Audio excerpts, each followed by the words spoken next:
little while since I made a full-length video. Just a little bit, you know, not too long. But I wanted to let you all know that I'm working on a big project for this channel. To cut to the chase, I'm going to be watching and ranking every live-action movie based on a video game. And when I say all of them, I mean all of them. All 7 Resident Evil movies, Alone in the Dark, Wing Commander, and Double Dragon, which I bet you didn't even know were movies. But I just finished the first section out of 12, for the first video out of like 4, and I wanted the guys' opinions on how it looks so far. I won't be releasing every section like this, just the first one to get preliminary feedback. So here's what I got so far. Hope you like it.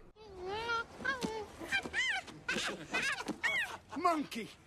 Okay, so here's the story. But what if the dinosaurs weren't all destroyed? What if the impact of that meteorite created a parallel dimension where the dinosaurs continue to thrive and evolve into intelligent, vicious, aggressive beings? The writers were on cocaine. Mario and Luigi are plumbers, go figure, and they meet Daisy, who's an archaeological research student who has a strange necklace. This will be important later. 2 goons, named Iggy and Spike, show up and kidnap Daisy. They take Daisy to Dino Hatton, I wish I was making this up, and take her to see King Koopa, who rules Dino Hatton and wants Daisy's necklace, which is actually a shard of the meteorite so that he could put it back into the meteorite, thus making a portal back to Earth so he can take over. Shenanigans ensue. Toad becomes a Goomba. Goomba! Goomba! Goombas! Iggy and Spike become smart. Do you know what the square root of 26,481 is? What are you talking about? 191. This absolutely disgusting pile of gunk is Daisy's father. Eventually, Bowser completes the portal and things start crossing between dimensions, including, That one didn't age quite so well. The bros beat Koopa and go about their lives with Daisy staying behind in Dino Hatton. Until one day... Luigi, Mario! Daisy! You're never gonna believe this. they thought they were getting a sequel. And finally, there's a post-credit scene with 2 Japanese executives discussing making a video game about Iggy and Spike.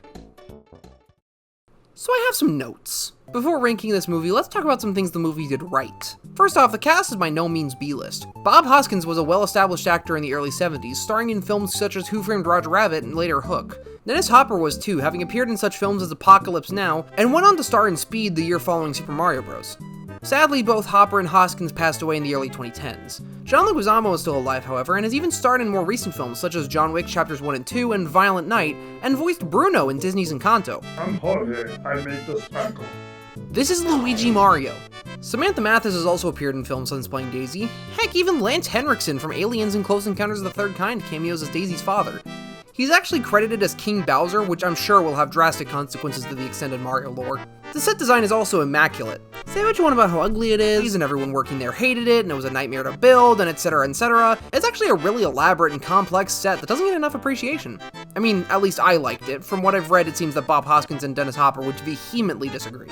And speaking of Dino Hatton, it was pointed out to me while writing the script that Dino Hatton is actually a pun, because in the dinosaur world it's called Dino Hatton, and in the human world it's Manhattan. I hate this as much as you do, believe me. It's very likely the dinosaur angle came from Super Mario World, which released 3 years before this movie. Yoshi even makes an appearance, if you can call this Yoshi, and he was one of the most complex parts of the movie, requiring a 9-person team just to operate. But that's the only good stuff I have to say about this movie. Now let's actually rank it. First, let's talk adaptation. The producer, Roland Joffe, said, "Our take on it was that Nintendo interpreted the events from our story and came up with the video game. We basically worked backwards." In case you're wondering, that's not really how you make an adaptation.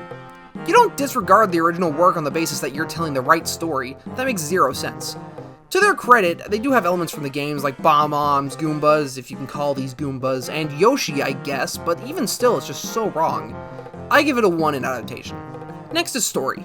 It's obviously not an Italian plumber jumping around and eating mushrooms while fighting turtles. It's instead an Italian plumber isekai'd into a cyberpunk dinosaur world.